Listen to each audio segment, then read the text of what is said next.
دوستوں میں بات کرنا چاہوں گا رزق کے حوالے سے. رزق کے حوالے سے ہمارے کانسیپٹس بڑے ویک ہیں.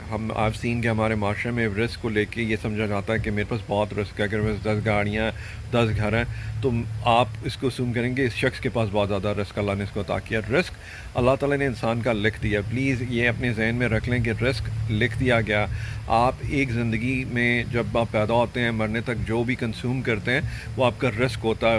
آپ جس چیز سے بینیفٹ کرتے ہیں وہ رزق ہوتا ہے. جس سے آپ بینیفٹ آپ کی ذات نہیں کرتی وہ آپ کا رزق نہیں ہوتا ہے. یعنی کہ فرض کریں کہ ایک وقت پہ آپ ایک گھر میں رہ سکتے ہیں. فرض کریں کہ آپ کے 10 گھر ہیں اور ایک وقت میں آپ ایک گھر میں رہ سکتے ہیں.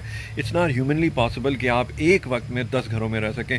جس گھر میں آپ رہتے ہیں وہ آپ کا رزق ہوتا ہے, باقی کے 9 آپ کا رزق نہیں ہوتے. آپ جس گھر میں رہتے ہیں اس کو چھوڑ کے دوسرے گھر میں جاتے ہیں تو پہلے والے گھر سے آپ کا رزق ختم ہو جاتا.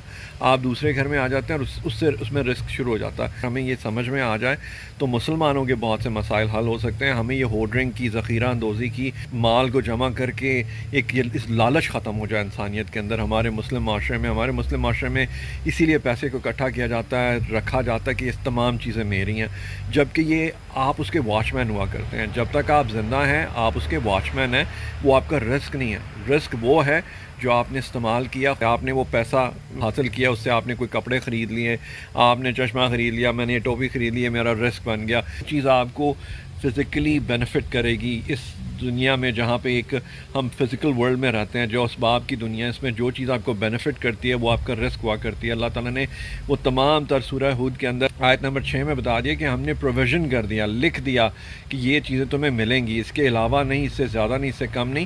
تو جو زیادہ ہیں اسراف آپ کے پاس ہے وہ آپ کا نہیں ہے, آپ اس کے واچ مین ہیں. جب تک آپ زندہ ہیں آپ اس کے اوپر پہرا دیتے ہیں. جیسے آپ اس دنیا سے جاتے ہیں تو وہ کسی اور کا رزق بن جاتا ہے. اس کانسیپٹ کو سمجھیں اور واللہ اس کے بعد انشاءاللہ تعالی ہم اچھے معاشرے کی تشکیل کر سکیں گے اگر رزق کے کانسیپٹس ہمارے لوگوں کو معاشرے میں سمجھ میں آ جائے. السلام علیکم.